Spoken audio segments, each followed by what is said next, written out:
अच्छा जी ये हमने इसमें कर लिया फिल कर।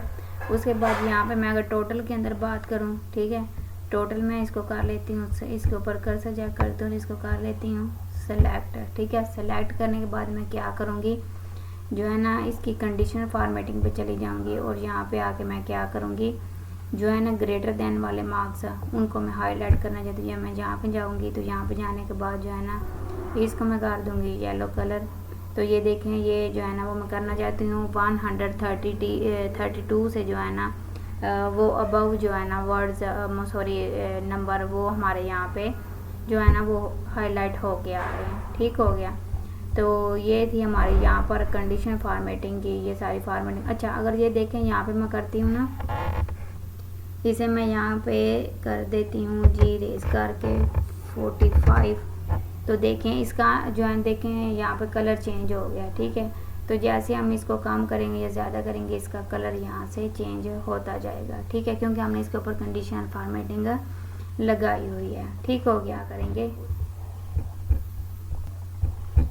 अच्छा यहाँ पे आने के बाद हम चले जाएंगे यहाँ पे कंडीशनल फॉर्मेटिंग में। अब हमने क्या करना है कि जब हम जो है ना वो चलिए मैं आपको आगे लेस देन ग्रेटर देन उसके बाद बिटवीन वाले नंबर भी बता देते हैं। बिटवीन करने हैं, इक्वल वाले कौन से हैं, ठीक है। तो इक्वल वाले आपके होने चाहिए जी जो है ना वो 35, ठीक है। तो ये 35 जो है ना इसमें कलर जो है ना वो आना चाहिए जी रेड बॉर्डर आना चाहिए। तो 35 वाला इसमें से कोई भी नहीं है, इसलिए यहाँ पे बॉर्डर अप्लाई नहीं हुआ। उसके बाद जो है ना यहाँ पे हम आते हैं, उसके इसको हम सेलेक्ट कर लेते हैं। हमारी सिलेक्शन लाजमी होनी चाहिए, फिर ये आपके वो जहाँ पे ना जाके इसके ऊपर चीज़ें अप्लाई होंगी। तो यहाँ पे उन्होंने देखा हुआ है कि देखें लिखा हुआ है टेक्स्ट डैट कंटेंट, ठीक है। टेक्स्ट डैट कंटेंट के ऊपर अगर हम क्लिक इसको हम ड्रैग करके कर लेते हैं जी सिलेक्ट। उसके बाद यहाँ पे चले जाते हैं। यहाँ पे जाने के बाद हम क्या करेंगे, यहाँ पे आएंगे और यहाँ पे आने के बाद ये हो जाएगा जी हमारा टेक्स्ट डाटा कंटेंट। अब इस कंटेंट में आपने ये देखना है, ये कंटेंट देखें ये हाईलाइट हो के आ रहा है आपके पास, ठीक है। आपने जिसको यहाँ पे हाईलाइट करना है आप यहाँ से हाईलाइट कर सकते हो।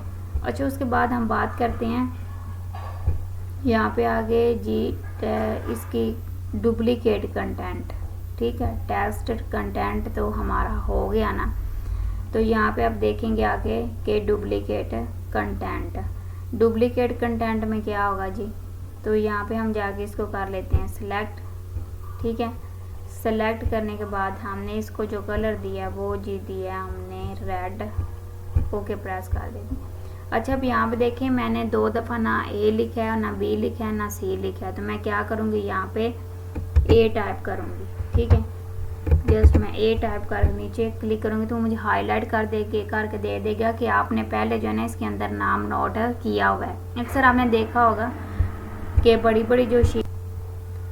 बड़ी जो आपके रिज़ल्ट कार्ड वगैरह बनाए जाते हैं वो इसी के अक्सर के ऊपर बनाए जाते हैं, ताकि वो जब 2 दफ़ा एक नाम को नोट करते हैं ना तो फिर वो उसे बता देता है कि ये आपने पहले नाम नोट किया हुआ है। काइंडली इसके साथ इसका सार नेम, इसका फादर नेम, कुछ भी आप इसके साथ नेम नोट करें ताकि उनके अगले बंदे को पता चले कि ये अहमद, जैसे अहमद 2 हैं, ठीक है, आप 2 बच्चे हैं, ठीक है। मैं अब एक अहमद के साथ उसके फादर का नेम लिखूंगी, फिर दूसरे का मैं वैसे अहमद लिख दूंगी तो कोई इशू नहीं होगा, ठीक है। अगर मैं दोनों का जस्ट अहमद लिखूंगी तो ये हमें हाईलाइट करके बता देगा कि आप इस एक्सेल के अंदर पहले भी नाम नोट कर चुके हैं, चाहे आपने 2 किए हैं 3 किए हैं, ये आपको हाईलाइट करके दे देगा, ठीक हो गया। अगर देखें मैं यहाँ पे इसे कट कर देती हूँ इस वाले को ए को, तो ये देखें यहाँ पे वो ख़त्म कर देगा इसकी सिलेक्शन, ठीक हो गया। तो ये थी हमारी डुप्लीकेट जो है ना ऑप्शंस। उसके बाद यहाँ पे हम चले आ जाते हैं, ठीक है। इधर आने के बाद हम क्या करेंगे जी, इधर आने के बाद हम खुद से ही अभी हम फार्मूला नहीं लगाते, खुद से पास और फेल लिख लेते हैं। तो जस्ट हम यहाँ पे जो है ना वो करते हैं जी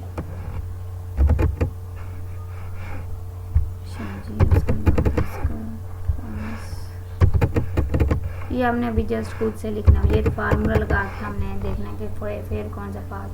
अब मैं इसको कर लेती हूँ सेलेक्ट करने के बाद यहाँ पे चले जाते हैं। यहाँ पे जाने के बाद हम कर लेते हैं टेक्स्ट टू कंटेंट। आप देखें जो पास हैं उनको मैं जहाँ पे ना ग्रीन कलर में रखना चाहती हूँ, ठीक है। ये देखें ये ग्रीन में हो गया। अच्छा जो फेल हैं उनको मैं क्या करना चाहती हूँ, दोबारा यहाँ पे कंडीशन फॉर्मेटिंग पे और यहाँ पे आके टेक्स्ट टू कंटेंट और यहाँ पे आके मैं इसको यहाँ पे रखना चाहती हूँ फेल को रेड में। तो ये लें जी, ये आ गया हमारे पास रेड में, ओके हो गया। तो ये इस तरह से आपने ये जो है ना वो टेबल तैयार करना। अगर आपको किसी ऑफिस को आप ज्वाइन करते हो, ठीक है, तो वहाँ पे आपको ये जो है ना वो काम करना पड़ सकता है, तो आप इस तरह से कर सकते हैं। अच्छा अगर आपने इसमें बिगिनर बनना है तो आपको ये वीडियो जो है ना वो लाजमी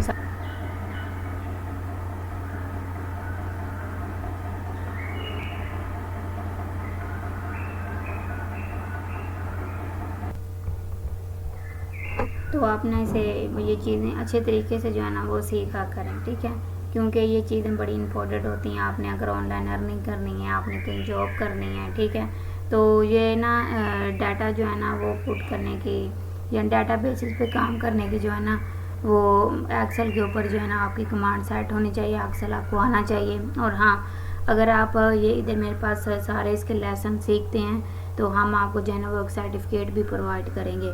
तो अगर आपने वो सर्टिफिकेट लेना हो तो आपने क्या करना, जस्ट सारे लेसन जो है ना वो करने के बाद उसके बाद जो है ना वो आपने हमें नीचे जो है ना कमेंट सेक्शन में जो है ना वो अपना नेम और डेट ऑफ बर्थ जो भी चीज़ें हैं वो आपने नीचे सेंड कर देनी है।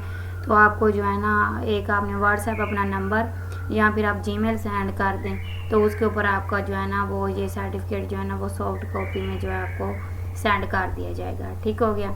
ये थी बात। उसके बाद हम आगे चलते हैं जी अपने लेसन की तरफ। तो यहाँ पे आप देख सकते हैं कि ये चीज़ जो है ना हमने क्लियर कर ली। उसके बाद ये रहता है हम यहाँ पे जो है ना वो डेट ऐड करेंगे। डेट आपने वैसे ही ऐड करनी है जैसे आपके पीसी के अंदर जो है ना अपने लैपटॉप कंप्यूटर के अंदर ऐड है। तो ये मेरे कंप्यूटर के अंदर जो ऐड है वो इस तरह से आपने अपनी देख लेनी है कि आपकी किस तरह से है। तो मैं इसको जो है ना वैसे ही नोट कर लूँगी डेट को, ठीक है।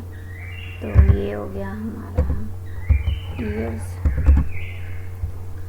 थोड़ा सा इसको मैं यहाँ पे क्लिक करके मैं इसको ड्रैग कर लूँगी, ठीक है। ड्रैग करने के बाद मैं यहाँ पे इसको सिलेक्ट करके और यहाँ पे इसको कर्सर आके नीचे ड्रैग कर लूँगी, ये ले यहाँ तक, ये मैंने ड्रैग कर। उसके बाद देखिए मैंने इसको सिलेक्ट रखा, मैं कंडीशनल फॉर्मेटिंग पे गई और यहाँ पे जाकर देखें डेटिंग डेट अकॉर्डिंग वाली ऑप्शन है, यहाँ पे आपने जाकर क्लिक कर लिया। उसके बाद यहाँ पे हमें चाहिए जी 2 डे का डाटा। ये 2 डे का आपको हाईलाइट करके ऊपर दिखा रहा होगा, ठीक है। अगर मैं ये मिनी टूल बॉक्स इधर रखूँ, ये जी टुमारो है, ठीक है। उसके बाद इन द लास्ट 7 डे, ये लास्ट जो है ना वो 7 डे का डाटा आपको पीछे प्रोवाइड करेगा। लास्ट वीक का नहीं है, दिस वीक का ये है। उसके बाद नेक्स्ट वीक का नीचे है, ठीक है। लास्ट मंथ का इसके इधर नहीं है। अच्छा ये डाटा जो है ना ये दिस मंथ का देखें आगे।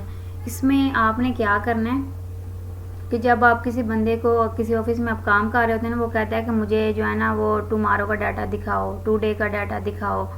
उसके बाद वो आपको कह देता है कि मुझे जो है लास्ट वीक का डाटा दिखाओ। तो आपने जस्ट यहाँ पे आके जो है ना उसे क्लिक करके आपने इधर से वो सेलेक्ट कर लेना और यहाँ पे जाके हाईलाइट करना और उसको जाके फ़ौरन आपने निकाल लेना, ठीक है, हो गया डाटे को। तो ये होता है इसके एक्सेल के ऊपर काम करने का जो है ना। आप अगर आप इसे अच्छे तरीके से सीखेंगे तो आपको जो है ना सारा काम करना जो है ना वो आ जाएगा, ठीक है। और आप 1 मिनट से पहले जो है ना वो अगले बंदे को काम करके जो है ना वो सबमिट कर सकते हो या उसे दिखा सकते हो, ठीक हो गया। तो ये बहुत ना हेल्पफुल चीज़ें हैं।